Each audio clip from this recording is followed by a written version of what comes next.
கிறிஸ்துவில் அன்புமிக்க சகோதர சகோதரிகளே, நமக்காக பரிந்துரைத்து அருள்வரங்களை பெற்றுத்தரும் நம் பாதுகாவலர் கோடியர் புதர் புனித அந்தோணியார் வழியாக எல்லாம் வல்ல இறைவனை புகழ்ந்து போற்றுவோம். மாந்தர் அனைவரின் குறைகளையும் தேவைகளையும் கவலைகளையும் இறைவனிடம் எடுத்து கூறி இறையன்மை வெளிப்படுத்தும் இரக்க மிகுந்த புனித அந்தோணியார் வழியாக இறைவா உம்மை புகழ்கின்றோம். இறைவனின் சாட்சிகளாய் வாழவும் பாவத்தை விலக்கி புண்ணியத்தை கடைபிடிக்கவும் இறையன்மை தன் வார்த்தையாலும் வாழ்க்கையாலும் போதித்த புனித அந்தோணியார் வழியாக இறைவா உம்மை புகழ்கின்றோம். பசி பிணி நோயால் வாடும்போது எங்கள் கண்ணீரை துடைத்து ஆறுதல் வழங்கும் புனித அந்தோணியார் வழியாக இறைவா உம்மை புகழ்கின்றோம்.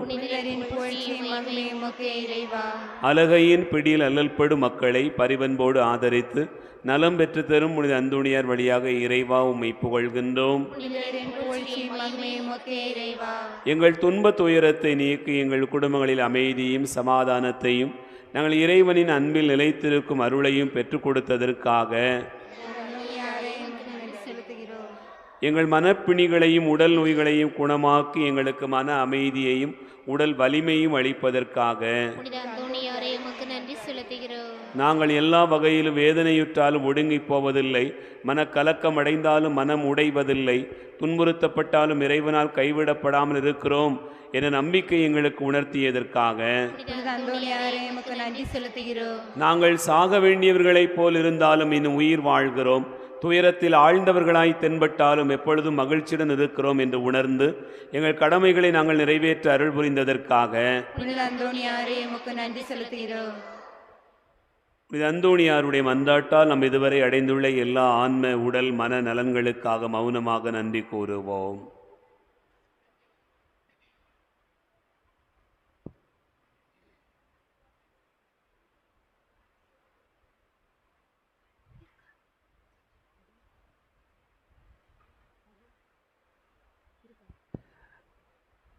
நம் நன்றியறிதல்களை ஏற்று நம் அனைவரையும் இறைவன் ஆசீர்வதிக்கும்படியாக மன்றாடுவோமாக. புனித அந்தோணியாரே, எங்கள் இதய மன்றாட்டுகளுக்கு நீர் செவிசாய் தருளும். இதுவரை நாங்கள் மூலம் இறைவனிடமிருந்து பெற்றுக்கொண்ட எல்லா நன்மைகளுக்காகவும் எங்களின் இதயபூர்வமான நன்றியை தெரிவித்துக் கொள்கிறோம். நாங்கள் என்றும் இறைவனின் அன்பு மக்களாக வாழவும் இவ்வுலக வாழ்வு முடிந்த பின் உம்மோடு இறைவனை முகமுகமாய் நித்தித்திருக்கும் தரிசிக்க வேண்டிய பாக்கியத்தை எங்களுக்கு பெற்று தந்தருளும். ஏழைகளையும் ஆதரவற்றவர்களையும் அன்புடன் அரவணைக்கும் புனிதரே, எங்களின் வறுமை துன்பம் நீங்கி மன அமைதியுடனும் குடும்ப சமாதானத்துடன் நல்வாழ்வு வாழ வழிவகுக்க வேண்டும் என்று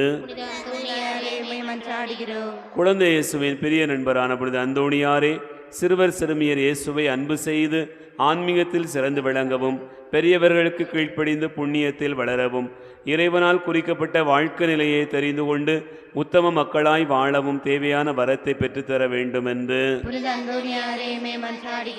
பெற்றோர்கள் தங்கள் அழைத்தலின் மேன்மையை உணர்ந்து தங்களது நல்வாழ்வால் பிள்ளைகளுக்கு முன்மாதிரியாய் இருந்து அவர்கள் தெய்வ பயத்திலும் அன்பிலும் வளர்க்கவும் தங்கள் வாழ்க்கை நிலையின் கடமைகளை பிரமாணிக்கமாய் நிறைவேற்ற வேண்டிய உதவியை ஈந்தருள வேண்டும் என்று நோயாளிகளை குணமாக்கும் கருணை உள்ளம் படைத்த வள்ளலே, எங்கள் உடல் நோய்களையும் மனப்பிணிகளையும் போக்கி எங்களுக்கு சமாதானத்தையும் மகிழ்வையும் பெற்று தந்தருள வேண்டும் என்று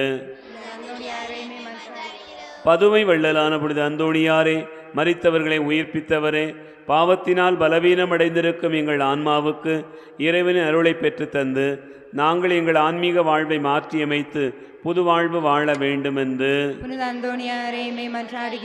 மெய்மறையை பரப்ப ஆர்வத்துடன் பணிபுரிந்த அப்போஸ்தலரே, நாங்கள் எங்கள் விசுவாசத்தில் நிலைத்திருந்து எங்களை சுற்றியுள்ள மக்களுக்கு எங்களது எடுத்துக்காட்டான வாழ்வால் கிறிஸ்துவின் உயிருள்ள சாட்சிகளாய் விளங்க உதவ வேண்டும் என்று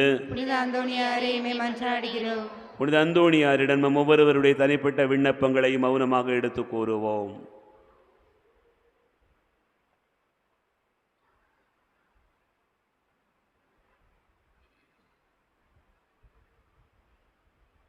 நம் அனைவரின் விண்ணப்பங்களை இறைவன் ஏற்று அருள் புரியுமாறு புனித அந்தோணியாரை மன்றாடுவோமாக.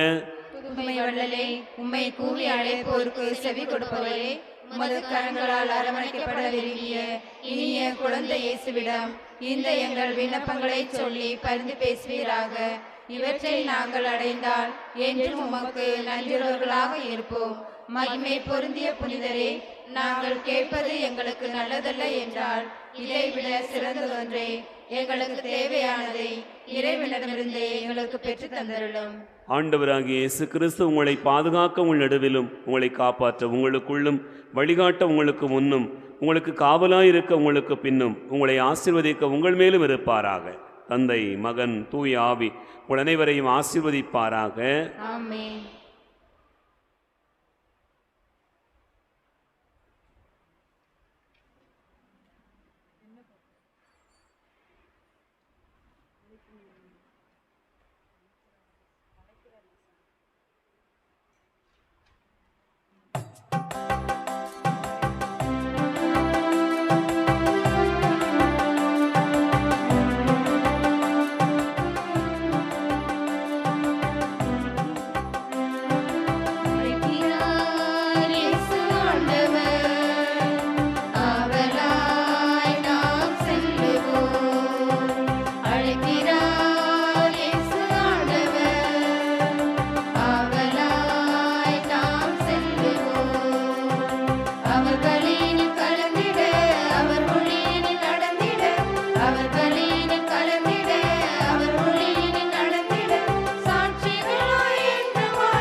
தந்தை, மகன், தூயாவியார் பெயராலே.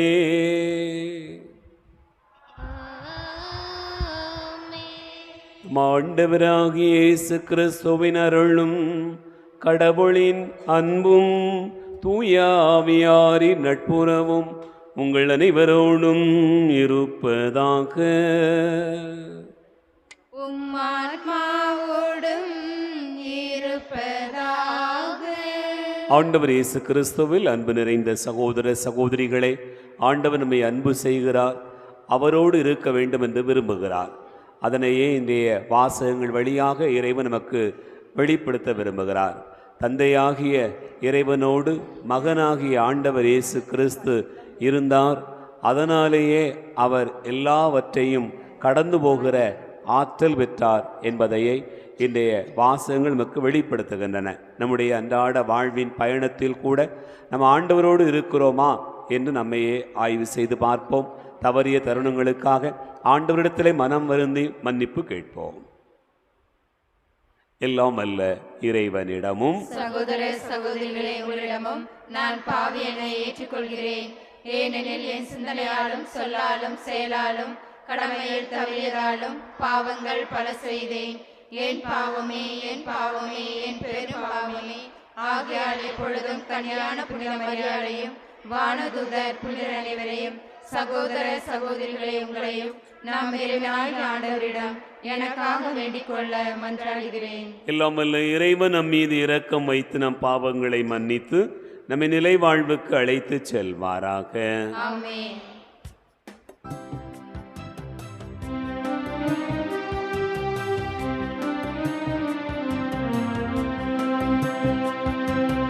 ஆண்டவரே இரக்கமாயிரும். ஆண்டவரே இரக்கமாயிரும். இயேசுவே இரக்கமாயிரும். இயேசுவே இரக்கமாயிரும். ஆண்டவரே இரக்கமாயிரும். ஆண்டவரே இரக்கமாயிரும்.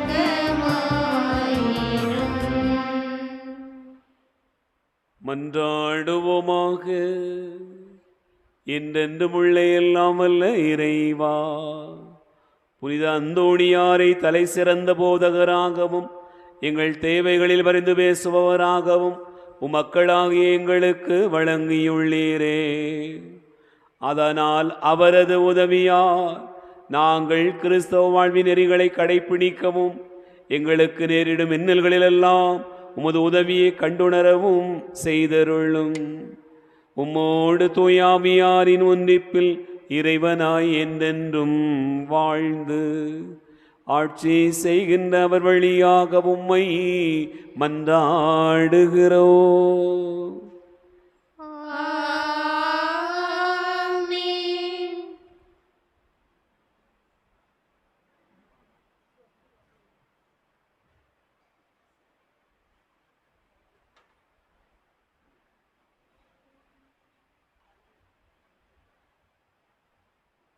முதல் வாசகம்.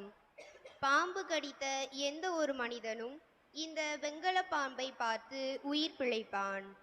எண்ணிக்கை நூலிலிருந்து வாசகம். அதிகாரம் 21, இறைவசனங்கள் 4 முதல் 9 முடிய. எண்ணிக்கை நூலிலிருந்து வாசகம். அதிகாரம் 21, இறைவசனங்கள் 4 முதல் 9 முடிய. அந்நாட்களில் ஏதோம் நாட்டை சுற்றி போகும்படி ஓர் என்ற மலையிலிருந்து இஸ்ரேலர் செங்கடல் சாலை வழியாக பயணப்பட்டனர். அவ்வழியை முன்னிட்டு மக்கள் பொறுமை இழந்தனர். மக்கள் கடவுளுக்கும் மோசேக்கும் எதிராக பேசினர். இந்த பாலை நிலத்தில் மாளும்படி எங்களை எகிப்திலிருந்து கொண்டு வந்தது ஏன்? இங்கு உணவும் இல்லை, தண்ணீரும் இல்லை. அற்பமான இந்த உணவு எங்களுக்கு வெறுத்து போய்விட்டது என்றனர். உடனே ஆண்டவர் கொள்ளிவாய் பாம்புகளை மக்களிடையே அனுப்பினார். அவை கடிக்கவே இஸ்ரேல் மக்களில் பலர் மாண்டனர். அப்போது மக்கள் மோசேயிடம் வந்து, நாங்கள் பாவம் செய்துள்ளோம், நாங்கள் ஆண்டவருக்கும் உமக்கும் எதிராக பேசியுள்ளோம். அவர் இந்த பாம்புகளை அகற்றிவிடும்படி நீர் ஆண்டவரிடம் வேண்டிக் கொள்ளும் என்றனர். அவ்வாறே மோசே மக்களுக்காக மன்றாடினார். அப்போது ஆண்டவர் மோசேயிடம் கொள்ளிவாய் பாம்பொன்றை செய்து அதை ஒரு கம்பத்தில் பொறுத்து, கடிக்கப்பட்டோரில் இதை பார்க்கிற ஒவ்வொருவரும் பிழைப்பான் என்றார். அவ்வாறே மோசே ஒரு வெண்கல பாம்பை செய்து அதை ஒரு கம்பத்தில் பொருத்தினார். பாம்பு கடித்த எந்த ஒரு மனிதனும் இந்த வெண்கல பாம்பை பார்த்து உயிர் பிழைப்பான். இது ஆண்டவர் வழங்கும் அருள்வாக்கு.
விதைப்பவரோ கிறிஸ்து, இவரை கண்டுகொள்கிற அனைவரும் என்றென்றும் நிலைத்திருப்பார்.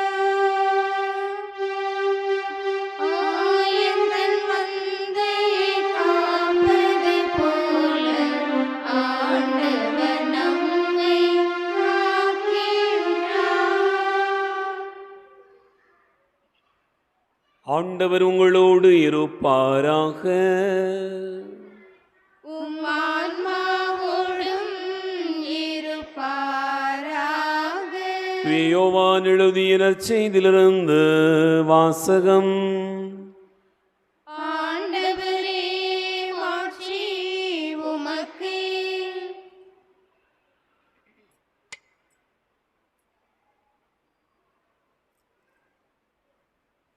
யோவான் நற்செய்தி அதிகாரம் 8.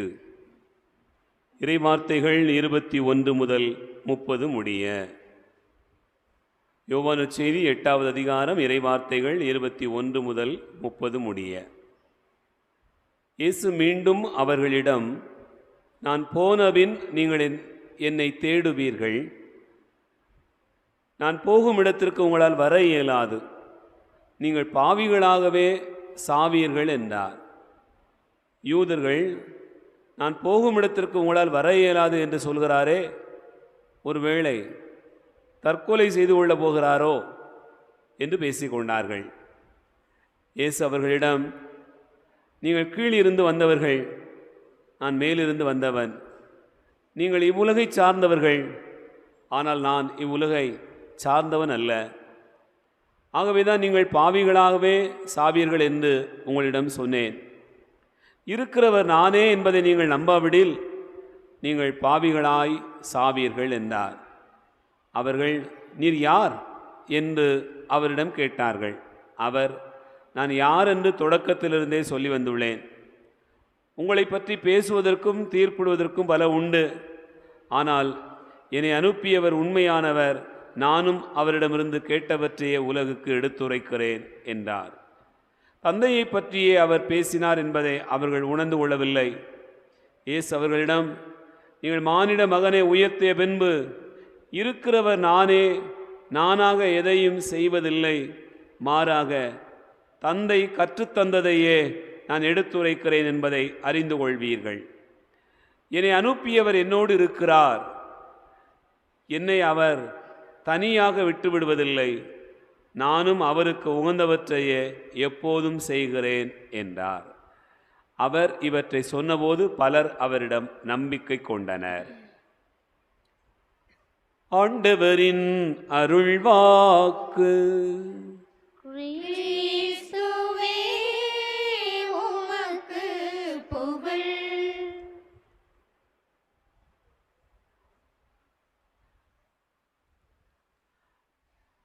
ஆண்டவர் இயேசு கிறிஸ்துவில் அன்பு நிறைந்த சகோதரர்களே, சகோதரிகளே, கோடி அற்புதர் புனித அந்தோணியாருடைய அன்பு நிறைந்த பிள்ளைகளே, உங்கள் அனைவரையும் இந்த மாலை பலிக்கு அன்பு கலந்த உள்ளத்தோடு வரவேற்பதிலே மிகுந்த மகிழ்ச்சி அடைகிறேன்.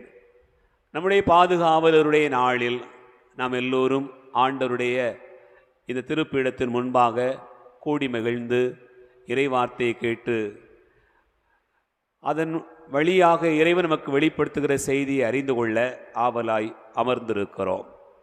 அன்பார்ந்தவர்களே, இந்த வாசிக்க கேட்ட வாசகங்கள் வழியாக இறைவன் நமக்கு வெளிப்படுத்துகிற செய்தி என்ன தியானிக்க உங்கள் அனைவரையும் அன்போடு அழைக்கிறேன். ஒரு நிமிடம் கண்களை மூடுவோம், கரங்களை குவிப்போம், ஒரு சிறிய ஜெபம் செய்வோம். இளன்பின் பரலோக பிதாவே, இந்த மாலை பொழுதுக்காக நாங்கள் உமக்கு நன்றி கூறுகிறோம். ஆண்டவரே, நீர் எங்களை அன்பு செய்கிறீர், எங்களோடு கூட வருகிறீர், எங்களை ஆசீர்வதிக்கிறீர். நீ அஞ்சாதே, பயப்படாதே, நான் உன்னோடு கூட இருப்பேன் என்று எங்களுக்கு வாக்கு தருகிறீர். உலகம் முடியும் வரை நான் உங்களோடு கூட இருப்பேன் என்று சொல்கிறீர். வாழ்வினுடைய எந்த சூழ்நிலை வந்தாலும், எவ்வளவு பெரிய துன்பங்கள் பாடுகள் வந்தாலும் நீ கவலை கொள்ளாதே, வருத்தப்படாதே, நான் உனக்கு பக்கபலமாய் இருப்பேன் என்று எங்களுக்கு வாக்கு தருகிறீர். ஆண்டவரே, சுமை சுமந்து சோர்ந்திருக்கிற எல்லாரும் என்னிடம் வாருங்கள், நான் உங்களுக்கு இளைப்பாறுதல் தருவேன் என்று சொல்லியிருக்கிறீரே. இந்த மாலை பொழுதில் உமது திருப்பாதம் தேடி வந்திருக்கக்கூடிய எல்லா பிள்ளைகளையும் ஆசீர்வதிப்பீராக.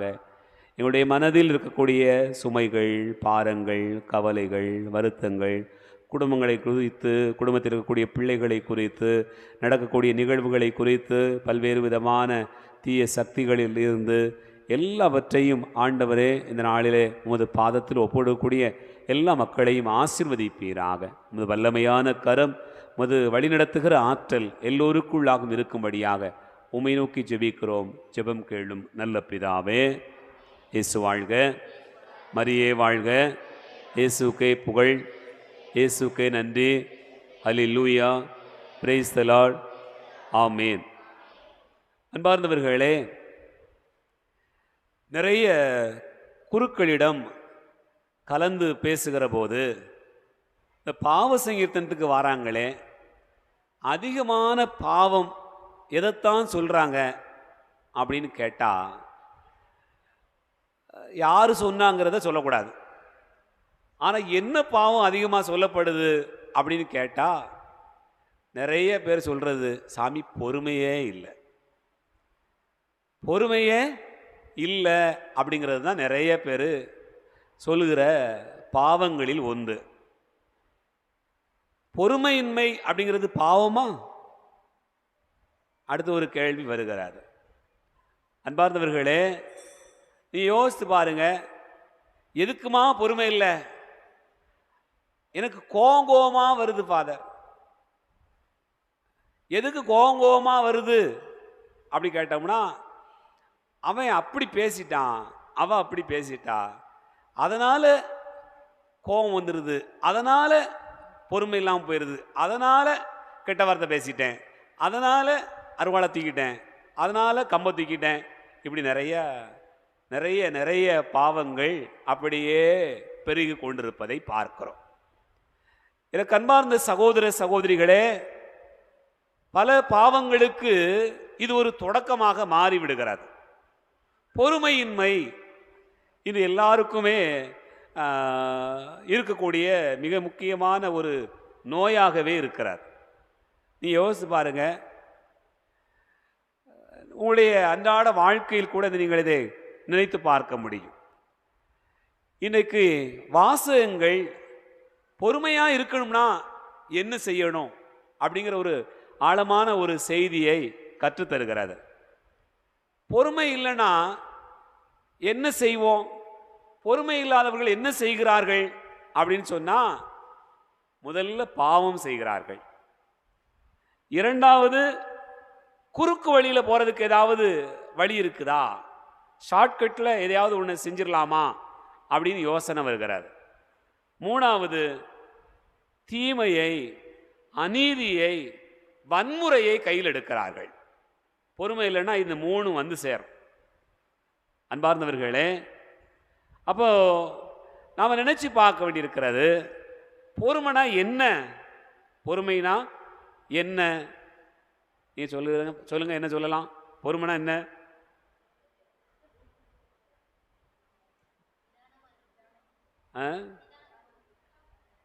நிதானம், விளக்கம் அதானே. அப்ப பாருங்களேன் அன்பார்ந்தவர்களே, நம்ம என்ன சொல்றோம்னு சொன்னா, காத்திருத்தல் அப்படிங்கிறதுடைய இன்னொரு வார்த்தை, இன்னொரு வடிவம் தான் பொறுமை அப்படின்னு சொல்கிறோம். நீ பாருங்க, காத்திருக்கக்கூடிய நேரத்தில் தான் எதை இழக்கிறோம்? பொறுமையை இழக்கிறோம் இல்லையா? காத்திருக்கக்கூடிய அந்த நேரத்தில் தான் நம்ம என்ன செய்கிறோம்? பொறுமையை இழக்கிறோம் என்று பார்க்கிறோம். அன்பார்ந்தவர்களே, பொறுமையை இழப்பதினால் நமக்கு நிறைய ஆக்ரோஷம் வருது, கோபம் வருது, பாவம் வந்துகிறது. நீங்கள் நினச்சி பாருங்க, ஆண்டவருடைய வார்த்தை இன்றைக்கு சொல்கிறது, சிலுவையை பாருங்கள், அதை உற்று நோக்குங்கள், அதிலிருந்து நீங்கள் பொறுமையாக இருப்பதை குறித்து கற்றுக்கொள்ளுங்கள் என்று சொல்கிறார். இது தவக்காலத்தில் மிக முக்கியமான செய்தியும் அதுதான். நீங்க ரொம்ப பொறுமையா இருக்கணும் அப்படிங்கிறத இறைவாக்கு மீண்டும் மீண்டும் கற்றுத்தருகிறார். அன்பார்ந்தவர்களே, சிலுவை என்பது என்ன? பொறுமையினுடைய அடையாளம் தான். வெற்றியின் சின்னம், அது மீட்பின் சின்னம் அப்படிலாம் சொன்னாலும் கூட இது சிலுவை ஒரு பெரிய பொறுமையினுடைய அடையாளம் தான். எத்தனை பாடுகள், எத்தனை துன்பங்கள், எத்தனை கவலைகள், எத்தனை வருத்தங்கள், எத்தனை அவமானங்கள், அவ்வளவும் சேர்ந்துதான் என்னது சிலுவை என்று இருக்கிறார். அதெல்லாம் வைத்துதான் நம்ம எல்லாருக்கும் ஆண்டவர், பாரு நான் என்னத்தை சுமந்துட்டு வந்திருக்கிறேன் அப்படின்னு சொல்லி பொறுமையாக வாழ்வதற்கான ஒரு அழைப்பினை தருகிறார். அன்பார்ந்தவர்களே, இன்றைய நற்செய்தி வாசகம் என்ன சொல்லுதுன்னு சொன்னா, யார் பொறுமையா இருக்க முடியும் அப்படிங்கிறதுக்கு ஆண்டவருடைய வார்த்தை ஒரு அழைப்பு தருகிறது. யோவான் நற்செய்தி 8வது அதிகாரம் 29வது வசனத்தை வாசிங்க. என்னை அனுப்பியவர் என்னோடு இருக்கிறார், அவர் என்னை தனியாக விட்டு விடுவதில்லை, நானும் அவருக்கு உகந்தவற்றையே செய்கிறேன் அப்படின்னு சொல்றார். அப்ப யார் பொறுமையா இருக்க முடியுமா? யார் ஒருவர் தந்தையோடு இருக்கிறாரோ அவர்தான். உங்களோட ஆண்டவர் இருக்கிறார் அப்படின்னு சொன்னா பொறுமையா இருக்க முடியுமா? வேகமா இருக்க முடியுமா? அன்பார்ந்தவர்களே, உங்களுடைய உள்ளத்தில் இறைவன் இருக்கிறார் அப்படிங்கிற இந்த உணர்வே உங்களை என்னமா மாற்றணும்? பொறுமை உள்ளவர்களாக மாற்றும். கடவுள் இல்லை அப்படின்னு சொன்னா கண்ட வார்த்தையும் வந்துடும், கடவுளுடைய வார்த்தை வராது. ஒருத்தர் தூண்டி விடலாம், லேசா பேசி விடலாம், லேசா ஏதாவது சொல்லி விடலாம், உடனே உங்களுக்கு கோபம் வருது, உடனே உங்களுக்கு பதிலுக்கு பேசணும், உங்களுக்கு உடனே வேற ஏதாவது செய்தாகணும் அப்படின்னு சொன்னா அது யாருடைய தூண்டுதல்? சாத்தானுடைய தூண்டுதல். அப்ப உங்களிடத்தில் யார் இருக்கிறார்? ஆண்டவர் இல்லை, ஆண்டவருடைய வார்த்தை இல்லை. அதனால என்ன வந்துருதுன்னா பொறுமை இல்லை. ஆண்டவர் இயேசு சொல்கிறார், ஒரு கணத்தில் அறைந்தால் மறுகணத்தையும் காட்டும் அப்படி சொல்றார். மறுகணத்தை காட்ட முடியுமா நம்மளால? முடியாது. நம்ம என்ன செய்ய வேண்டியிருக்கு? அவர் ஒரு கணத்தில் அரைஞ்சா அவருக்கு 2 கணம் தான் இருக்கான்னு பார்த்துட்டு அடிக்கிற அளவுக்கு திரும்ப அடிச்சிருவோம். அன்பார்ந்தவர்களே, ஆனால் இறைவாக்கு சொல்கிறது நீ பொறுமையாயிரு. அவன் நீ ஒரு தடவை அடித்த பிறகு அவன் என்ன செஞ்சிருதான்னு சொன்னா ஒரு பாவம் செஞ்சிருதான், சரிதானா? நீங்க திருப்பி அடிச்சிட்டீங்கன்னா நீங்களும் பாவம் செஞ்சிருந்தீங்க. ஆனா திருப்பி அவன் அடிச்சாமனா 2வது கணத்திலையும் நீங்க அடிக்காத நேரத்தில் அவன் அடிச்சிட்டாமனா அவன் யாருக்கு பதில் சொல்லணும்? ஆண்டவருக்கு தான் பதில் சொல்றவனா மாறுறான். அப்போ இறைவாக்கு என்ன சொல்கிறதுன்னு சொன்னா, கடவுளுக்கு முன்னிலையில் அவன் பாவம் செய்தவனாக மாறி விடுகிறான். அந்த பாவத்தை நீங்களும் செய்யாதீங்க அப்படிங்கிறது தான் பொறுமையாக இருத்தல் அப்படிங்கிறத நம்ம விவிலியத்திலே பார்க்கிறோம். பொறுமையோடு இருக்கிறவர் யாரை காண்கிறார் என்று சொன்னால் ஆண்டவரை காண்கிறவராக மாறுகிறார். அன்பார்ந்தவர்களை நீங்க யோசித்து பாருங்க, இயேசுவை குழந்தையா கோயிலுக்கு கொண்டு வராங்க. கொண்டு வரக்கூடிய அந்த காட்சியை நீங்க நினைவுபடுத்தி பார்த்தீங்கன்னு சொன்னா, இந்த சிமியோனும் அன்னாவும் எத்தனை வயசு வரைக்கும் காத்திருந்தாங்க அப்படின்னு சொன்னா கிட்டத்தட்ட 80 வயசுக்கு மேல வரைக்கும் காத்திருந்தாங்க. அப்ப பொறுமையோடு காத்திருக்கிறவர்களுக்கு யார் தென்படுவார் என்றால் இறைவன் தென்படுவார். அவர் குழந்தையாக காட்சி கொடுப்பார். புனித அந்தோணியாருடைய வாழ்க்கையில அது நடந்தது. உலகத்துல வேறு எந்த புனிதருக்கும் கிடைக்காத ஒரு பெரிய பேரு புனித அந்தோணியாருக்கு கிடைத்தது. அவருடைய அந்த இறைவார்த்தை அறிவிப்பு பொறுமையோடு அவர் வாழ்க்கையினுடைய துன்பங்களை தாங்கிக் கொண்டது. பலர் அவருக்கு செய்யக்கூடிய கெடுதல்களை எல்லாம் பொறுமையோடு தாங்கிக் கொண்டதனுடைய விளைவாக அவருக்கு என்ன கிடைத்தது என்று சொன்னால், ஆண்டவர் இயேசு குழந்தையாக அவருடைய கரங்களில் கிடைத்தார். அன்பார்ந்தவர்களே, இன்னைக்கு வாழ்க்கையில் நிறைய குடும்பங்கள் துன்பங்களை பாடுகளை நீங்கள் சந்தித்துக் கொண்டிருப்பீர்கள் என்று சொன்னால், அதற்கு மத்தியிலும் ஆண்டவருடைய வார்த்தையை நீங்கள் நம்பி பயணப்பட்டு கொண்டிருப்பீர்கள் என்று சொன்னால், உங்களுக்கு இறுதியிலே என்ன கொடுக்கப்படும் என்றால் அந்த பொறுமையினுடைய விளைவாக இறைவன் உங்களுடைய கரங்களில் வந்து தவழ்வார். அப்படிங்கிறது தான் இறைவாக்கும் புனிதரும் நமக்கு கற்றுத்தருகிற பாடமாக இருக்கிறது. என் அன்பார்ந்த சகோதர சகோதரிகளே, நீங்க நம்முடைய வாழ்க்கையில பொறுமையா இருந்தா நிறைய காரியங்களை சாதித்து விட முடியும் என்று பார்க்கிறோம். ஒரு பேருந்து நிறுத்தத்தில் நீங்க தனியா காத்திருக்கும் போது உங்களுக்கு என்ன தோணும்? அரை மணி நேரம் காத்திருந்தாலும் 1.5 மணி நேரம் காத்திருந்த மாதிரி தெரியும், சரிதானா? அரை மணி நேரம் காத்திருப்பீங்க, அதுக்குள்ள வேற ஏதாவது வண்டி வருதான்னு பார்ப்போம்னு பார்ப்பீங்க, இல்லை ஒரு ஆட்டோ வருதான்னு பார்ப்போம்னு பார்ப்பீங்க, ஏதாவது ஒரு முயற்சி செய்த பார்ப்போம். ஆனால் அந்த அரை மணி நேரமும் நீங்கள் காத்திருக்கக்கூடிய அந்த நேரத்தில் கூட உங்கள் ஃப்ரெண்டோ யாரோ உங்களுக்கு துணைக்கு வரக்கூடியவங்க இருந்தால் நேரம் எப்படி போகும்? நல்லா பேசிக்கிட்டே இருந்தால் நேரம் போகிறதே தெரியாது. இன்னும் ஒரு சிலருக்கு நண்பர் யார் இருக்கிறா? செல்ஃபோன் தான் இன்றைக்கி உலகத்தில் எல்லாருக்கும் நண்பர். அதாவது வேறு ஃப்ரெண்டே இல்லாட்டா கூட செல்ஃபோன் இருக்கு. இப்போது 2 பேரும் 2 நண்பர்கள் சேர்ந்து பேசிக்கிட்டு இருக்கும்போது பஸ்ஸை கூட விட்டுருவாங்க, சரிதானா? உங்களுக்கு தெரியும். அப்படி 2 நண்பர்கள் சேர்ந்து பேசிக்கிட்டு இருக்க போது எப்படி நான் வண்டியை விட்டுருதானோ அதுபோல் செல்லில் பேசிக்கிட்டு இருக்கவனும் நிறைய பேர் வண்டியை விட்டுருதான். அதே மாதிரி செல்ஃபோனில் பேசிக்கிட்டு அல்லது நண்பர்களோடு சேர்ந்து வரக்கூடியவங்க ரூட்டு மாதிரி இந்த ஊரில் இறங்கு போய் இன்னொரு ஊரில் போய் இறங்குறவங்களும் நிறைய பேர் இருக்கிறாங்க. அப்போ என்ன பொருள் என்று சொன்னால், நீங்கள் இவ்வளோ நேரம் பொறுமையாக இருந்தீங்கல்ல, பொறுமையாக இருக்க முடியாமல் தவிச்சிங்கல்ல, அதெல்லாம் யார் கடக்க வைக்கிறார் என்று சொன்னால் உங்களோடு இருக்கிற அந்த நபர் அதை தாண்டுகிற வலிமை கொண்டவராக உங்களுக்கு அது இருக்கிறார். ஆனால் விவிலியம் நமக்கு கற்றுத்தரக்கூடியது என்னவென்று சொன்னால், ஆண்டவர் இயேசுவோடு நீங்கள் இருப்பீர்கள் என்று சொன்னால் காத்திருப்பது கூட உங்களுக்கு பெரிய மகிழ்ச்சியை தரும், ஒரு மனநிறைவை தரும். உங்களுடைய வாழ்க்கையில நீங்கள் பலவற்றை கடந்து போவதற்கான ஆற்றலை அவர் தருவார் அப்படிங்கிறது தான் நம்ம விவிலியத்தில் பார்க்கிறோம். அதனால்தான் பொறுமையை ஒரு புண்ணியம் அப்படி சொல்றோம். பொறுமையை ஆவியானவருடைய கனி, ஆவியானவர் தருகிற கொடை, ஆசீர்வாதம் என்று நாம் கொண்டாடுகிறோம். அன்பார்ந்தவர்களே, நம்ம விவிலியத்தில் பார்த்தோம்னு சொன்னா கொஞ்சம் பொறுமையா இல்லாதனால காயின் தன்னுடைய சகோதரனை கொண்டார். சவுல் தாவீதை தேடி தேடி கொல்வதற்கு முயற்சி செய்தான். ஆகவே காத்திருக்கவில்லை என்று சொன்னால் நிறைய துன்பங்களுக்கு ஆளாகிறோம். இன்றைக்கு முதல் வாசகம் என்ன சொல்லுதுன்னு சொன்னா, இந்த இஸ்ரேல் மக்கள் ஒரு இடத்தை கடந்து போவதற்கு முற்படுகிற போது அவர்கள் பொறுமை இழந்தனர் என்று சொல்லப்பட்டிருக்கிறது. பாருங்க, எண்ணிக்கை புத்தகம் 21வது அதிகாரம் 4வது வசனத்தை பார்த்தீர்கள் என்று சொன்னால், அவர்கள் ஏதேனும் நாட்டை சுற்றி போவதை பற்றி அவர்களுக்கு வருத்தம் வந்துருது. அதனால் அவங்க அதை முன்னிட்டு மக்கள் பொறுமை இழந்தனர் என்று சொல்லப்பட்டிருக்கிறது. அப்போ பொறுமை இழக்கிற போது என்ன பேசுறாங்க அன்பார்ந்தவர்களே?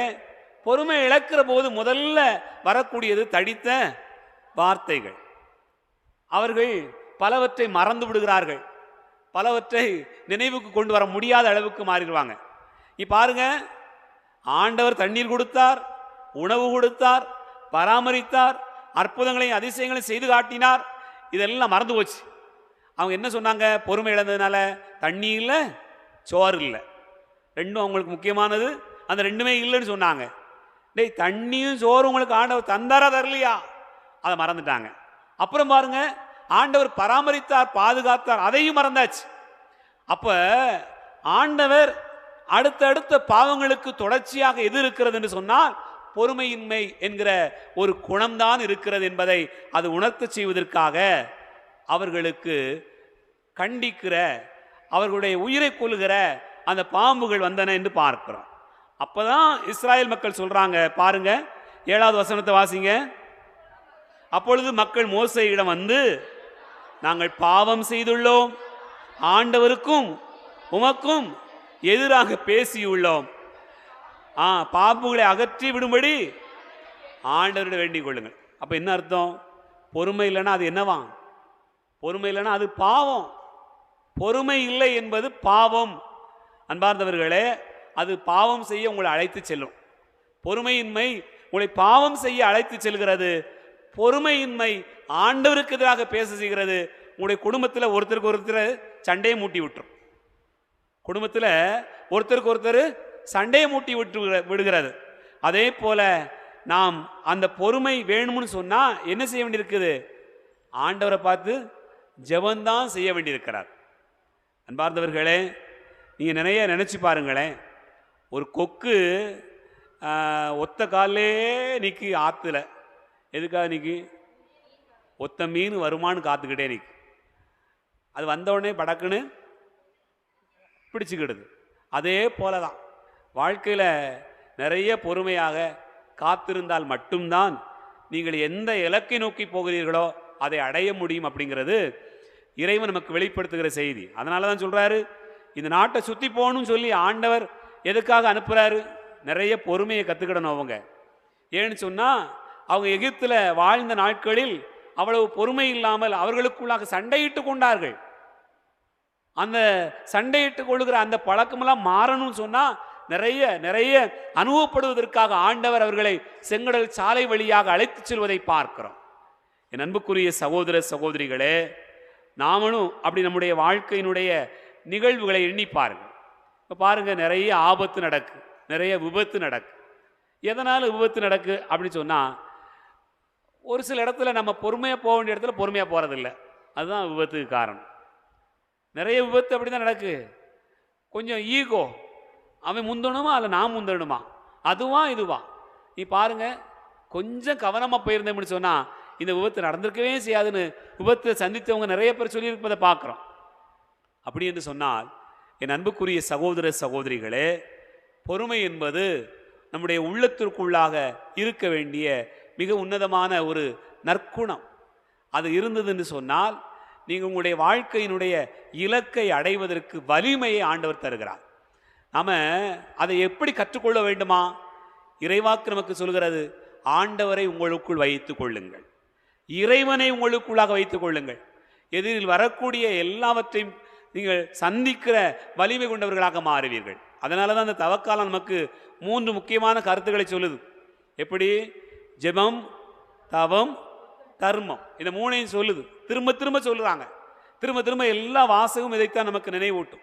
ஏன் தவம் செய்யணும், ஏன் ஜெபம் செய்யணும், ஏன் தர்மம் செய்யணும் அப்படின்னு நீங்கள் பார்த்தீங்கன்னு சொன்னால், கொஞ்சம் பொறுமையாக வாழ்கிறது எப்படி, கொஞ்சம் அன்பாக வாழ்வது எப்படி, கொஞ்சம் இரக்கத்தோடு வாழ்வது எப்படி அப்படிங்கிறத கற்றுக் கொடுக்கக்கூடிய அந்த இடமே ஜெபம்தான், அந்த இடமே நோன்பு தான், அந்த இடமே தர்ம செயல்கள் தான், அறச்செயல்கள் தான், பிறருக்கு செய்யக்கூடிய சின்ன சின்ன நற்பணிகள் தான். என் அன்புக்குரிய சகோதர சகோதரிகளே, நம்முடைய வாழ்க்கையினுடைய பயணத்தில் நம்ம யோசித்து பார்ப்போம். நம்மை பொறுமை இழக்கச் செய்வது எது? பொறுமை இழந்து நம்மை பேசச் செய்வது எது? பொறுமை இழந்து நம்மை செயல்படச் செய்வது எது? ஆண்டவர் தருகிற இந்த புண்ணியத்தை, பொறுமை என்கிற இந்த புண்ணியத்தை அவரை நமக்குள் வைத்து கொண்டு நாம் பயணிக்கிற போது நிச்சயமாக அதை அடைய முடியும் என்பதை இறைவாக்கு நமக்கு வெளிப்படுத்துகிறது என்பதை உணர்ந்து கொள்வோம். தொடர்ந்து இறைவன் நம்மை ஆசீர்வதிக்க மன்றாடுவோம். ஆமென்.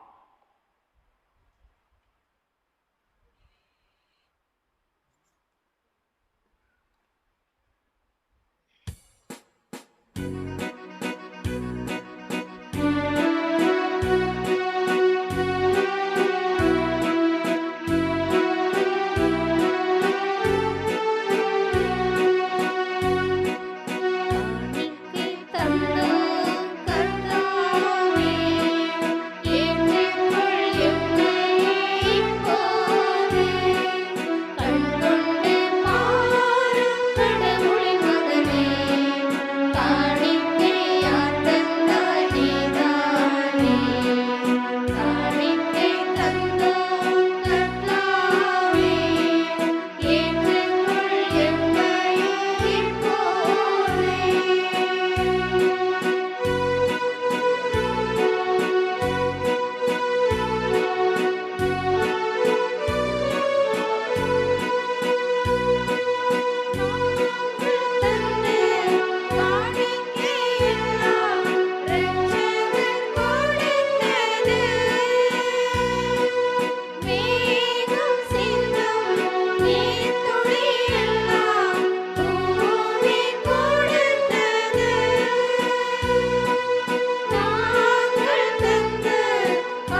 சகோதர சகோதரிகளே, என்னுடையது உங்களுடையதுமான இந்த பலி எல்லாம் வல்ல தந்தையாக இறைவனுக்கு ஏற்றதாக்கும்படி செவியுங்கள். ஆண்டவர் தமது பெயரின் புகழ்ச்சிக்காகவும் ஆட்சிக்காகவும் நமது நன்மைக்காகவும் புனித திரு அவை அனைத்து நலனுக்காகவும் மது கை நிறைந்த பலியை ஏற்றுக்கொள்வாராக.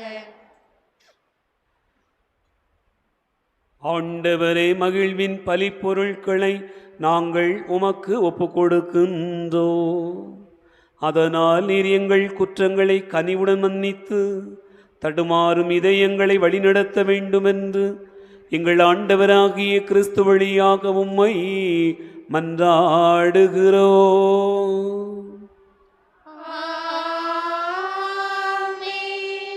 ஆண்டவர் உங்களோடு இருப்பாராக. இதயங்களை மேலே எழுப்புங்கள். நம் இறைவனாகிய ஆண்டவருக்கு நன்றி கூறுவோம்.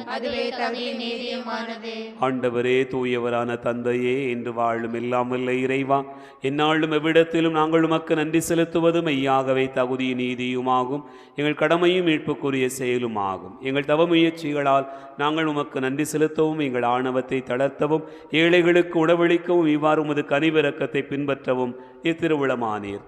ஆகவே எண்ணற்ற வானதூதரோடு சேர்ந்து நாங்கள் உம்மை புகழ்ந்து முடிவின்றி சொல்வதாவது: தூயவர், தூயவர், தூயவர், வான்படைகளின் கடவுளாம் ஆண்டவர், விண்ணகமும் மண்ணகமும் மதமும் ஆட்சியால் நிறைந்துள்ளன. உன்னதங்களிலே ஓசன்னா. ஆண்டவர் பெயரால் வருகிறவர் ஆசி பெற்றவர். உன்னதங்களிலே ஓசன்னா. ஆண்டவரே, நீர் மெய்யாகவே தூயவர், தூய்மை அனைத்துக்கும் ஊற்று. ஆகவே உம்முடைய ஆவியை பொழிந்து இக்காணிக்கைகளை தூய்மைப்படுத்த உம்மை வேண்டுகிறோம். இவ்வாறு எங்கள் ஆண்டவர் இயேசு கிறிஸ்துவின் உடலும் இரத்தமுமாக எங்களுக்கு இவை மாறுவனவாக. அவர் பாடுபட உளம் கனிந்து தம்மை கையளித்த போது அப்பத்தை எடுத்து நன்றி செலுத்தி அதை பிட்டு தம் சீடர்களுக்கு அளித்தவர் கூறியதாவது: அனைவரும் இதிலிருந்து பெற்று உண்ணுங்கள், ஏனெனில் இது உங்களுக்காக கையளிக்கப்படும் என் உடல்.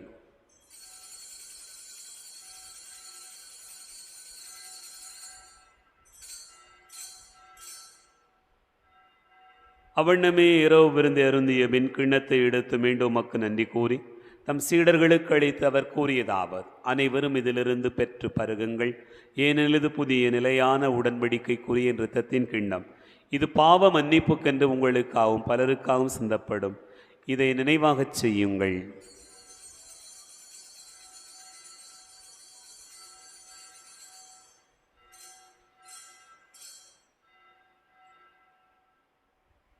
நம்பிக்கையின் மறைபொருள்.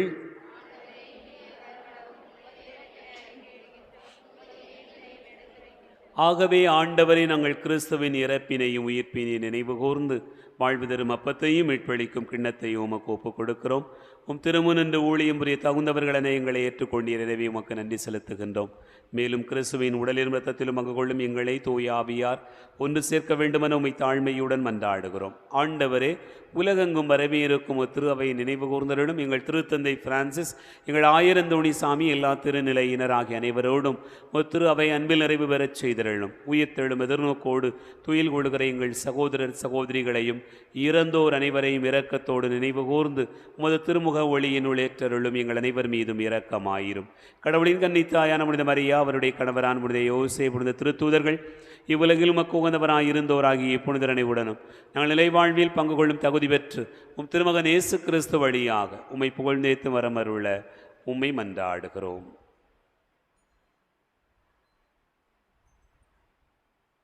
இவர் வழியாக இவரோடு இவரில் எல்லாம் வல்ல இறைவனாகிய தந்தையே, தூயாவியாரின் ஒன்றிப்பில் எல்லா புகழும் ஆட்சியும் என்றென்றும் உமக்கு உரியதே.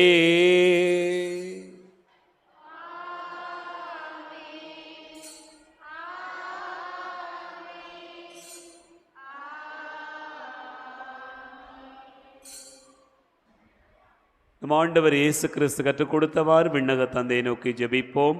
விண்ணுலகில் இருக்கிற எங்கள் தந்தையே, உமது பெயர் தூயதென போற்ற பெருக, உமது ஆட்சி வருக, உமது திருவுளம் விண்ணுலகில் நிறைவேறுவது போல மண்ணுலகிலும் நிறைவேறுக.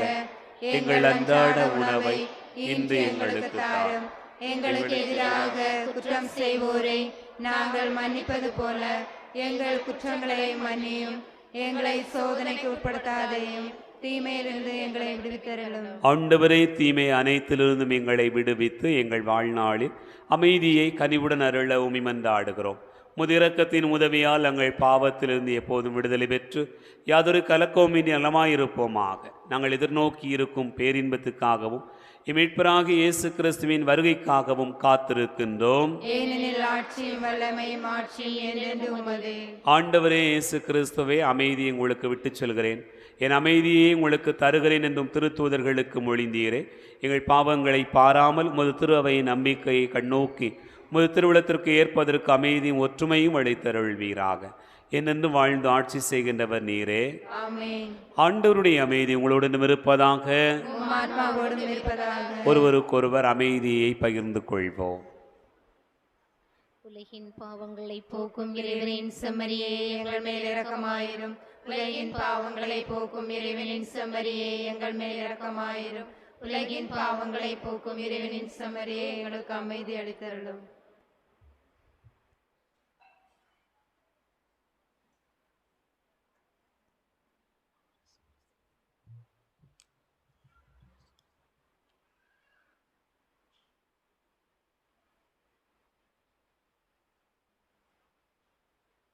இதோ இறைவனின் செம்மறி, இதோ உலகின் பாவங்களை போக்குகிறவர்.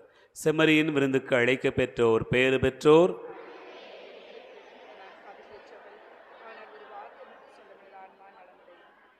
கிறிஸ்துவின் திருவுளத்தமை காத்து நித்திய வாழ்வளிப்பதாக.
ஆண்டு ஜெபம்.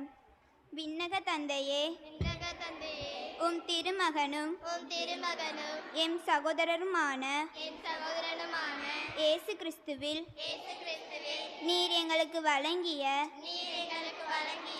இறை நம்பிக்கையையும் தூய ஆவியாரால் எம் இதயங்களில் பற்றி எரியும் பிறரன்பு சுடரும் உமது அரசின் வருகைக்காக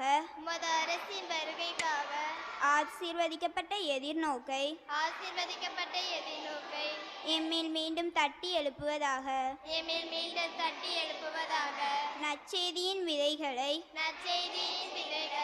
அயராமல் விதைப்பவர்களாக உமது அருள் எம்மை மாற்றுவதாக.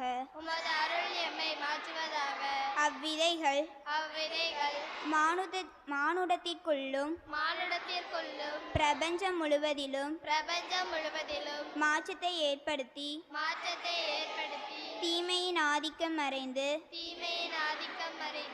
உமது மாட்சி முடிவின்றி ஒளிரும் போது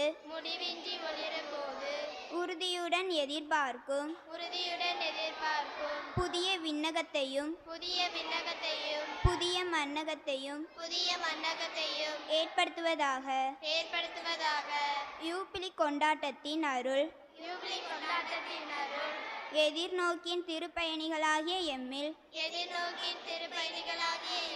விண்ணக செல்வத்துக்கான பேரார்வத்தை தூண்டி எழுப்புவதாக. அதே அருள் நம் மீட்பரின் மகிழ்ச்சியையும் அமைதியையும் உலகம் முழுவதும் பரப்புவதாக. முடிவின்றி போற்றுதலுக்குரிய எம் இறைவனாகிய உமக்கே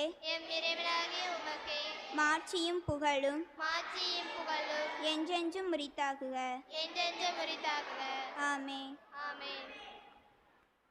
ஆண்டவர் இயேசு கிறிஸ்துவில் அன்பு நிறைந்த சகோதர சகோதரிகளே, தவக்காலத்தில் நாம் இன்னும் கொஞ்ச நாளில் புனித வாரத்திற்குள்ளாக செல்லவிருக்கிறோம். ஆகவே இந்த நாட்களில் வாய்ப்பு கிடைக்கிற போதெல்லாம் நீங்கள் பலிகளிலே பங்கேற்று இறைவனுடைய அருளையும் ஆசீர்வாதங்களையும் நிரம்ப பெற வேண்டும் என்று உங்கள் அனைவரையும் அன்போடு கூட அழைக்கிறேன். நாளை நமது ஆலயத்தில் காலையில் திருப்பலி நடைபெறும் என்பதை அன்போடு தெரியப்படுத்திக் கொள்கிறேன். அன்பார்ந்தவர்களே, இந்த நாளிலே இசை மீட்டிய திருவாளர் மைக்கேல் ஆனந்தன் என்கிற சிலுவை கோயில் ஆரோக்கியம் அவர்களை உண்மையிலேயே பாராட்டுகிறேன். ஏன்னா ரொம்ப மற்ற எல்லாருமே நிறைய பேர் பயிற்சி எடுத்துருக்குறாங்க.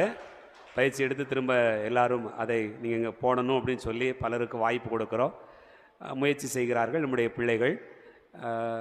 அவர் சொல்லி கொடுத்துட்டு போன பிறகு புதுசாக ஏதாவது யூடியூப்பில் பார்த்து அது பிறகு தான் அவங்க பழகிட்டு வராங்க. அப்படி வரவங்க கூட சில நேரங்களில் அப்படி வரும்போது சிலருக்கு கொஞ்சம் எரிச்சல் வரலாம், சிலருக்கு கொஞ்சம் கோவம் வரலாம். ஆனால் அப்படி தான் வளர முடியும்.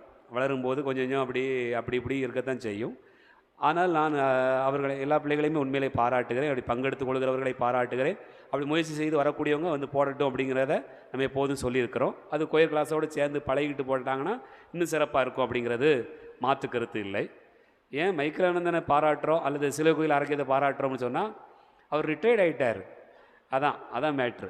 சரிதானா? ஓய்வு பெற்ற பிறகு கூட அவர் அதில் ஒரு ஆர்வம் கொண்டு அது கற்றுக்கொள்ளணும் அப்படிங்கிற ஒரு எண்ணம் தான். அதனால் இசை படிப்பதற்கோ ஒன்றை கற்றுக்கொள்வதற்கோ எனக்கு வயசாகிட்டு என்னால் முடியாது, போக முடியாது அப்படிலாம் சொல்ல வேண்டிய அவசியம் இல்லை அப்படிங்கிறதுக்கு அவர் ஒரு உதாரணம் அவரை பாராட்டுவோம். அதனால் எல்லோரும் இசை பயிற்சி கொள்ளலாம், படிக்கலாம், முயற்சி செய்யலாம். எந்த வயதிலும் எதையும் கற்றுக்கொள்ள எல்லாராலும் இயலும் அப்படிங்கிறதுக்கு ஒரு உதாரணமாக நாம் தொடர்ந்து செய்வோம்.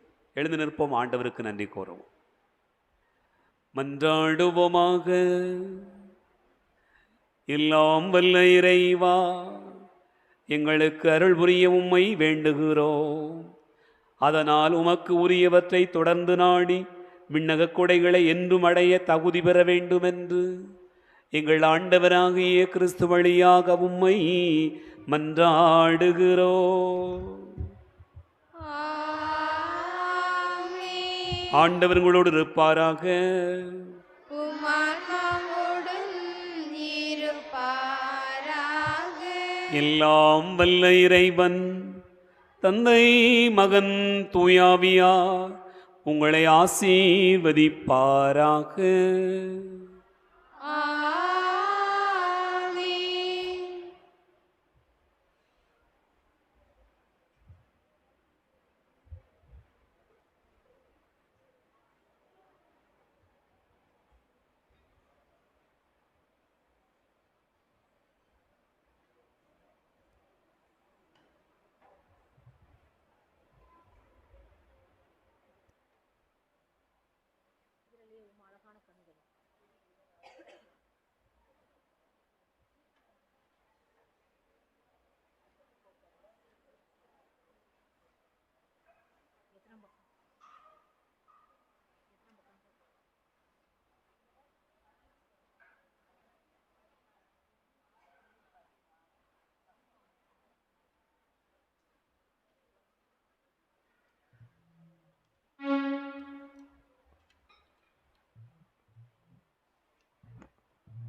வானி நின்றவர்களுக்கு அப்பமளித்தீரே.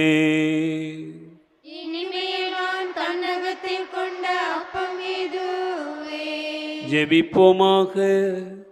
இறைவா, இந்த வியப்புக்குரிய திருவருட் சாதனத்தில் உம்முடைய திருப்பாடுகளின் நினைவை எங்களுக்கு விட்டு சென்றே உம்முடைய திருவுடல் திருரத்தம் ஆகியவற்றின் மறைபொருளை வணங்கும் நாங்கள் மீட்பின் பலனை இடைவிடாமல் அனுபவிக்கருள் புரியுமாறு என்னென்று வாழ்ந்து ஆட்சி செய்கின்ற உம்மை மன்றாடுகிறோ.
புனித அந்தோணியாரே, பதுவே நகர்தனிலே பிறந்த வீட்டு பச்சரத்து பரந்த நாட்டு புறமதனில் தவம் புரிந்த புனிதராமே. புனித அந்தோணியாரே, பதுவை நகர்தனிலே பிறந்த வீட்டு பச்சரத்து பரந்த நாட்டு புறமதனில் தவம் புரிந்த புனிதராமே. இறைவனின் அருள் பொங்க புதுமைகள் பல புரிந்தார். இறைவனின் அருள் பொங்க புதுமைகள் பல புரிந்தார். அளவை நகர்தனிலே பேரும் புகழும் கொண்டு புதுமைகள் செய்தவராம் புனித அந்தோணியாரே, பதுவை நகர்தனிலே பிறந்த வீட்டு பச்சரத்து பரந்த நாட்டு புறமதனி தவம் புரிந்த புனிதராமே. காணாமல் போனவற்றை புனிதர காட்டி கொடுத்தவரே நீ. காணாமல் போனவற்றை புனிதர காட்டி கொடுத்தவர் நீ. அளவை நகர்தனிலே பேரும் புகழும் கொண்டு புதுமைகள் செய்தவராம் புனித அந்தோணியாரே, பதுவை நகர்தனிலே பிறந்த வீட்டு பச்சரத்து பரந்த நாட்டு புறமதனில் தவம் புரிந்த புனிதராமே.